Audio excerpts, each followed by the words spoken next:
Well, I think they have another press conference starting in a few minutes, so we'll go as long as we need to. Y'all, thank you very much for coming. Of course, you know our new Lieutenant Governor, Pamela Everett, and we're happy to be here with you to discuss the upcoming legislative session and the budget. As you know, the governor submits a budget. The budget this year is 478 pages long. I'm not going to cover everything that is in the 478-page budget. What I am going to cover is the things that I believe are priorities that we need to do, particularly with the $1 billion, almost $1 billion in money that is anticipated to come in through taxes and fees and other sources to add to the money that we have available at the state to spend on things. So this addresses that. Now, as you know, about half of that is recurring money, a half of it is non-recurring, that is one-time money. So the items that I'll be explaining to you are those that will be addressing this new almost $1 billion that we have coming in. And by the way, the fact that we have that much money coming in that was not anticipated is a good sign of the great economic strength of our state. We'd like to have that happen every year, to have a billion more coming in than we thought. But if we keep working hard, maybe we can do that. And that is our goal, as you know, from Inauguration Day. The goal of this administration is to succeed in this economic competition that is worldwide, that affects everything we do. Every man, woman, and child in South Carolina is affected by the economic climate and the prosperity or lack of it that we have in South Carolina. And we're in a fierce competition. And we're winning. There are some areas where we're behind, there are others where we're ahead, but we want to be ahead in all of them. And that means we have to be serious about what we're doing. As you know, we've announced over $8 billion, since I've been in this office, we've announced over $8 billion in new capital investment, 27,000 new jobs. That is a record. We've been going up over the years, more and more every year, but that is the greatest increase that we've had ever. We're one of the top exporters of tires, completed automobiles. Our manufacturing employment growth is 16%. It's the highest in the Southeast. We're recognized over and over in various periodicals and experts as one of the best places in the country to do business, and we aim to keep growing. So we're in a serious competition, and to win this competition, there are a number of things that we must do. Last year, I proposed a $2.2 billion tax cut. That was last year in my executive budget. I'm not proposing that in this executive budget. I intend to propose it, hope to propose it in other executive budgets, but the reason that we are not proposing that now is because the General Assembly, its leaders, are anticipating a thorough study, analysis, and tax reform measure that will be presented, we hope, this year. So we're working with them. We've already met with leaders of the House on that, and we expect to have a comprehensive plan. And by the way, some of you may remember an economics expert by the name of Dr. Arthur Laffer. He's agreed to come and analyze our tax situation here to see that we can't be made the best in the nation. He's done that in other places, as have other people who have gone and have assisted the states in developing a plan that allows for the strongest economic competition and prosperity. So we look forward very much to working with the leaders on that comprehensive tax overhaul. I've asked the legislature in this executive budget to do something we've never done before. That is, as I mentioned, we have almost $1 billion coming in that we did not expect. I've asked the legislature in my budget to rebate or give back to the taxpayers $200 million of that $1 billion. That's $200 million back to the taxpayer. We keep telling the taxpayers that our job in the state government is to find ways to save money, to spend money wisely, and whenever we can, to return their tax money to them. If we can't cut the taxes, we certainly need to rebate as much money as we can. Well, this year, as you know, we have almost $1 billion that we did not expect to have. This is more than we expected. So this is the right year to make good on that promise and to return that tax money to the citizens who paid it in. And that will come to $200 million of that approximate $1 billion. Now let's turn to education. As you know, the economic prosperity and development is the core of our prosperity. And education is the core of our economic growth and prosperity. So we must have dramatic education reform in South Carolina. Now is the time. We've all seen the numbers, we all know the figures, we all know the situation. I and others have been to the school districts. We know what we must do, and we know that from the investors and the companies and the visitors who come to South Carolina that want to invest in South Carolina. But a question may arise, it has arisen in the past, certain to arise in the future, is the education quality in South Carolina, from K-12 on through technical college, the 2-year, 4 years, and beyond. So we must have the highest quality education system from top to bottom in South Carolina that we can manage. And in order to do that, one of the things that we must do in order to be competitive is we must have and must be known as having the very finest teachers and educators in the United States. We are not there yet. We do have some of the finest, but we need to be known as having the finest. And as I've said, if we are known for being weak in an area in our state for economic growth and prosperity, if we are known for being weak in education, that's not good. But if we are known for not fixing it, for not understanding it and not fixing it, that is disastrous. I intend to fix it. I intend to work vigorously with the leadership of the General Assembly. We have already begun, and we're going to fix education in South Carolina. There's no reason why a state like this, with the talent we have, with the resources we have, not to have the very finest education system in the United States. So that's what we're going to do, and here's how we're going to do it. One will be a pay raise for the teachers of South Carolina. 5%. That's $155 million of those new dollars. That increase, that 5% increase, will bring our average teacher salary to $53,185, which is $355 above the now projected Southeastern average salary for 2020, which is $52,830. Again, we will be the average teacher salary to $53,185, which is above the Southeast average of $52,830. That's step one. What are we going to do about the rural areas? We have some, remember, poverty is the enemy of education. There's some places that businesses won't go. There's some places where the young people growing up leave. And one common connector is always poverty. It's a lack of economic activity, a lack of economic vigor. So how do we take economic growth and opportunity to those rural districts, not necessarily counties? A county may be very wealthy on one end and poor on the other.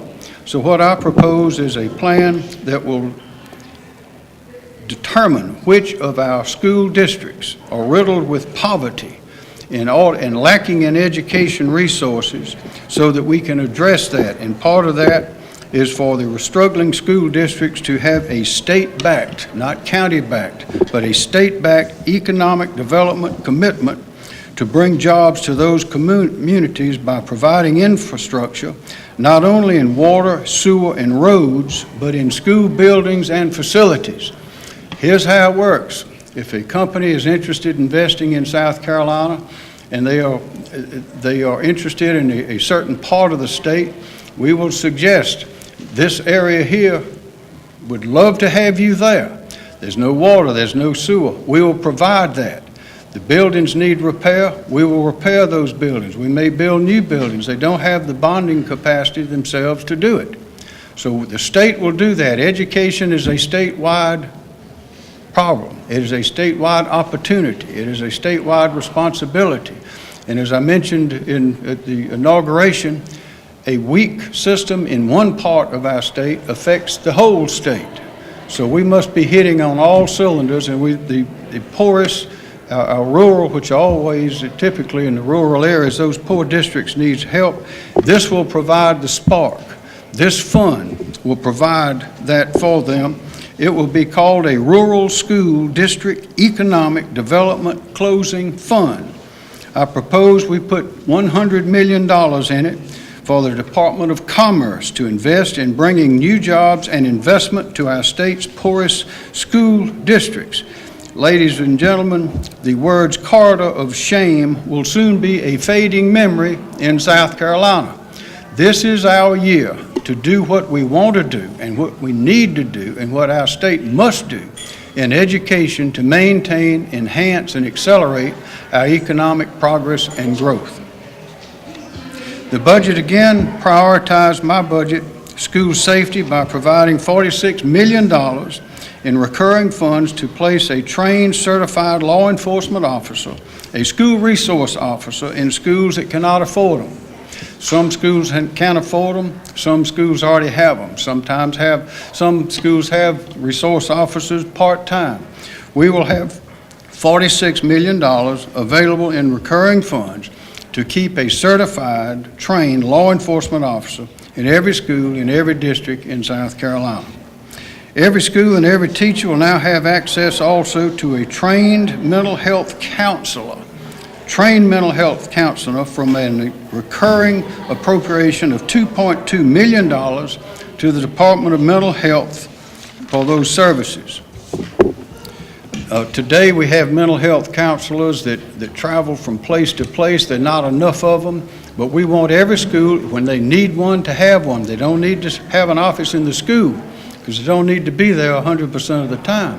But when we need them, when we know we're going to need them, we need to have them available, and that's precisely what this $46 million will enable. For decades, every family's goal was for children to go to college, which of course meant a 4-year college degree. Particularly to after World War II, that was everyone's goal, and you had the GI Bill and other things to where generations went to college. Well, that still is. Higher education still is the key to the future. Brain power is essential. If you read the magazines and periodicals about what's going on in other countries, you see they are focusing on brain power, intellectual capacity, innovation, and education, because they realize that is the key to great economic prosperity. Well, so do we.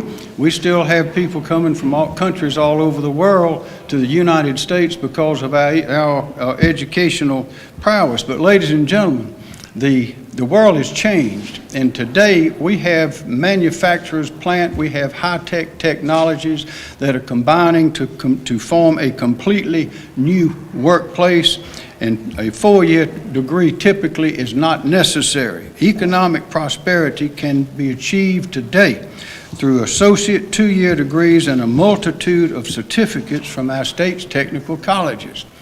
The very excellent news is that our state technical college system, created in 1961, has 16 units now, and it is recognized as the finest workforce development system in the United States. We need to understand that and take advantage of it, but that means we have to expand it.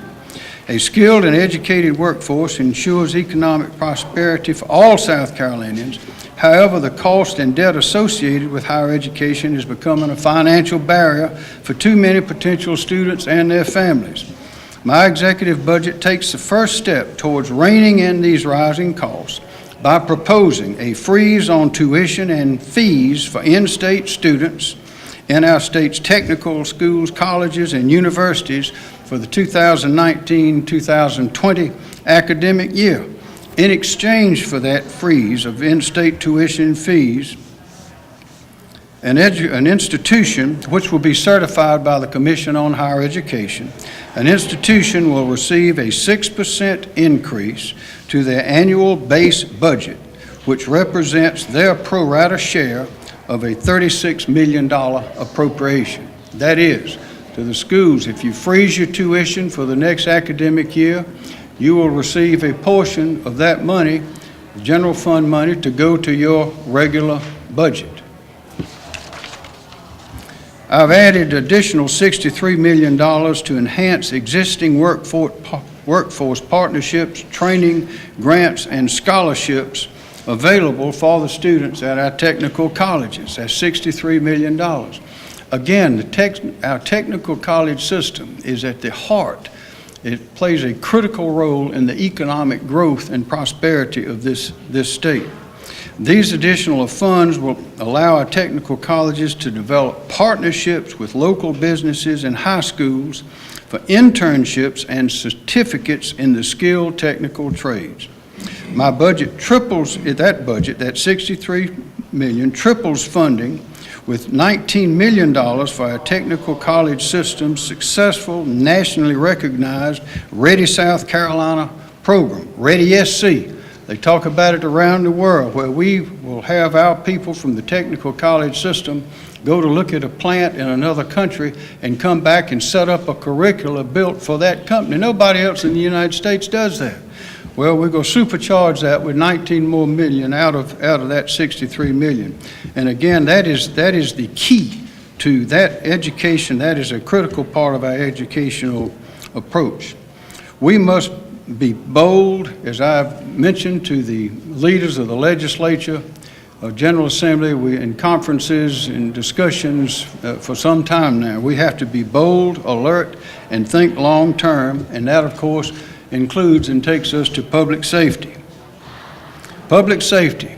You can't have any of what I've been discussing without public safety. If we have to fear for ourselves, our children, our property every time we leave the house, then we have major problems. My budget takes action to lower the tax burden on retired military veterans and first responders. I asked for this last year. We didn't get it. We need to get it this year. It's a part of our economic prosperity and growth. That includes retired state and federal law enforcement officers, firefighters, and peace officers. How we're going to do it is through a full retirement income exemption.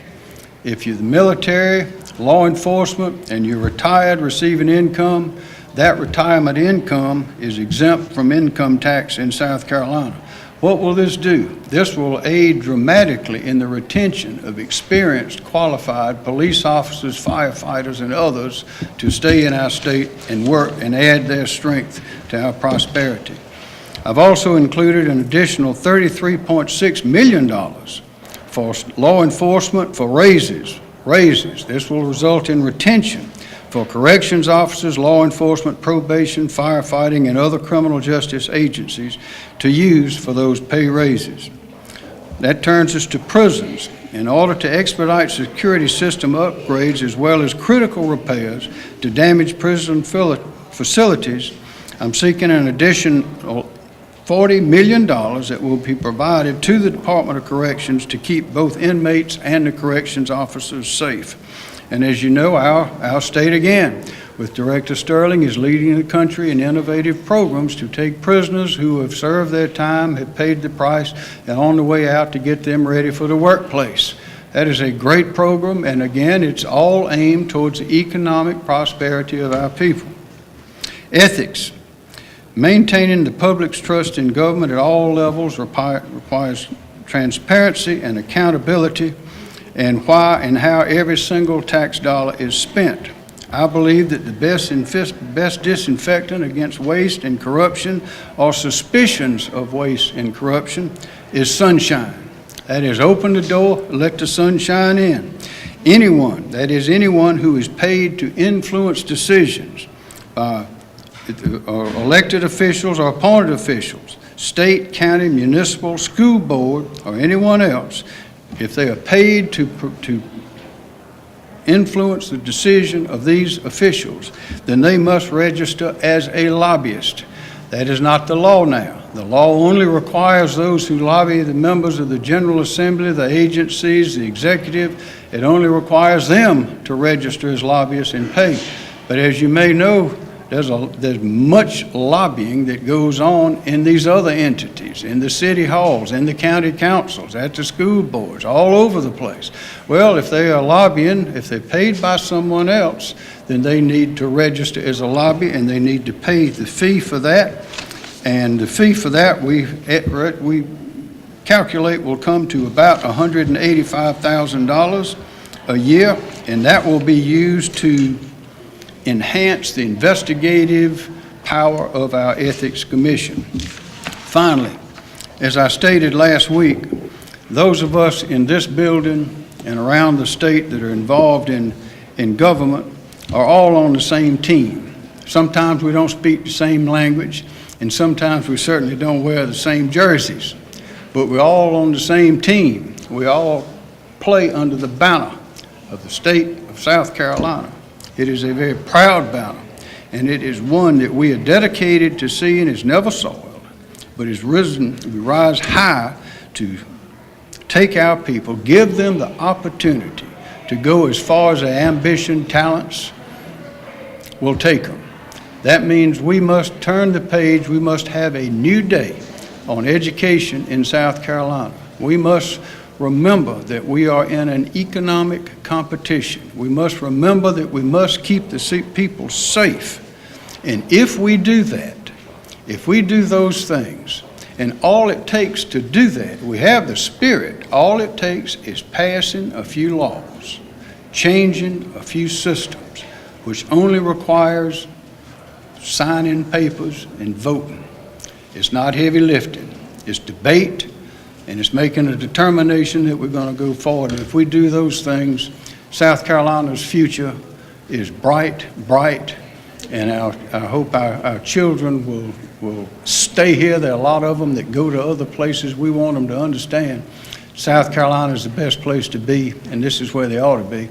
And as an aside, a lot of my friends go on vacations to all sorts of places. They go to Aruba, they go to Antigua, and I say, have you been to Pawleys Island? Have you been to Caesar's Head? Have you been to those places? They are certainly as spectacular as anyone. We've got it all in South Carolina, and we need to be proud of it, and we need to be sure we make it even better for future generations. Governor, words? Thank you. Well, I just want to thank you all for coming this morning. Not only as your Lieutenant Governor, but as a mom. I'm very excited about a lot of the things that the Governor presented this morning, and I'm looking forward to rolling up my sleeves, working with the House and Senate to make sure we get a lot of these agenda items passed, because this is going to be good for the people of South Carolina. So again, thank you very much for showing up this morning. Any questions? Yes, sir. Can you talk a little bit about the conversations that you've been having with House leadership? Obviously, education reform is going to be a big initiative, particularly in the House. Can you talk a little bit about what those conversations have been like? It's the things that have been on the subjects that I mentioned, the points I mentioned, and it appears that everyone is in agreement. There may be a little difference in tone, because sometimes we do speak. This is in different parties as well, in different parts of the state. But I think the consensus from those that I've had conversations with and over the months is now is the time that this year is the right year. And the fact that we have this surplus that was not expected coming in is like a gift from the sky that makes it more imperative that we do it this year.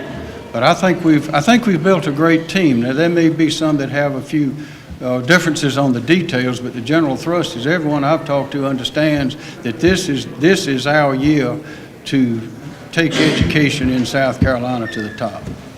Yes, sir. Governor, what prompted your crackdown on lobbying in the state at every level of government? As you know, Governor Haley appointed former Attorney General Travis Medlock and me to head the Ethics Reform Commission in 2012. We issued a report. We had a great group.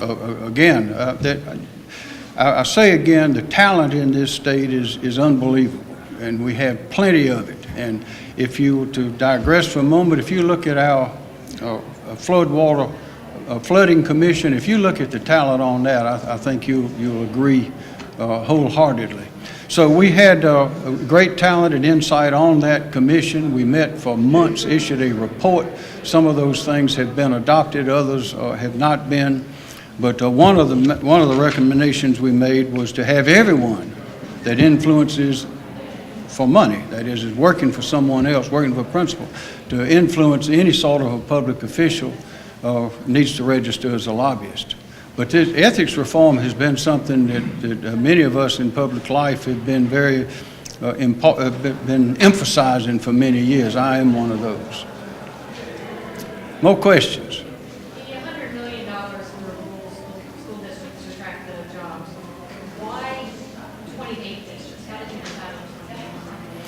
It's a level, it's an index of the districts based on poverty. Well, that's as far as we went. That might be where the money runs out. What we're going to do is start where it is needed the most and work our way up. And if the program works as well as we believe it will, then this will be a great thing to expand upon in the future. Part of this is recognizing that education in one county is as important to the people in that county as it is to the people in this county. We're all one part of the whole. As John Donne said in 1624, is that when it was, no man is an island, each is a part of the mainland, every man's life affects me, sin not to know for whom the bell tolls, it tolls for thee. Thought you'd be interested in it. I've read a book. But that's the way we need to see it, and there are a lot of other things we need to see that way, because we've got a great team. If you had to throw a net around or draw a circle around any place in the country where you're looking for talent, resources, a magnificent environment, this would be the place. So I think we need to start acting like that. And that means if someone has a problem there and we can fix it over here, then we collaborate and fix it. These new words, collaborate, communicate, and cooperate. Usually in government you have silo, and you have people even in different agencies working at odds. We're eliminating all those silos, and our hallmarks will be communicate, collaborate, and cooperate. You obviously recognize that our rural areas need help. Why not give district money directly to help them renovate schools and services? This is a better way. The best way to see it is to see it from the top. If you've ever looked at a maze, and you're in the maze and you're trying to find your way around, you can't do it. But if you go up above and you're able to look down at the whole picture, you can see it's very easy where you take the turns and where the dead ends are.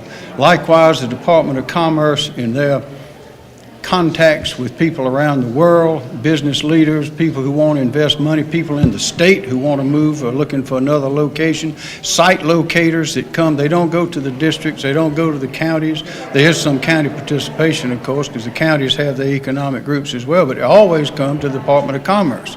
So that is the right place from which to begin making those kind of decisions. Of course, it will have to be with input from the various districts. Is it an issue where you also want to bring accountability to these school districts to ensure that they don't spend money unwisely? Well, that was not the goal, but that will be a byproduct of that. Is it'll be carefully monitored by the state through the Department of Commerce. The information, how the money is used, and what's being done will be very easy to access for anyone in this building or other places who want to have it, because it'll be in one place. How can you put a time frame on change? Can you put it? You can't. The time frame is. We're going to give you 2, 3, 4 years, whatever. No, we're going to do this year. The only time we have is now. That's all. With the pay raise, how will it be sustained throughout the years? You Well, get one-time money. no, this is recurring. This is recurring money. Ms. McKinney? You've got most of the legislative leadership that is support a bond bill this year. Where are you on that? Probably not. Yes, sir. Part of the surplus is that $60 million expected from the lotto winner that hasn't come forward. Do you have a message for the lotto winner from your state? I'm sorry, I couldn't hear you. Do you have a message for the lotto winner from your state, that mega millions you're waiting for the $60 million in tax revenue from that? Do you have a message for that person? I'd say whoever that person is mighty lucky. Okay. Last question. How might y'all go around the state and, I'm glad you asked that question. That is what we're going to do. We have a new player on the field. Our Lieutenant Governor is committed to this, and she and I will be promoting this in every way that we can, and that is typically by explaining it to groups, to leaders, to interested citizens around the state. So you can expect to see us and others. And some of the legislative leaders are already talking about this. I mean, this is again, is a big team, but the two of us intend to be sure that everyone in the state is aware of of this effort, and that they know why it is important for them to get behind it and support it. Again, our future is so bright, and we have to change a few laws. That's all we need to do, just change a few laws, make some decisions, and there's no stopping the people of this state. They're great people. Thank you, everyone. Thank you.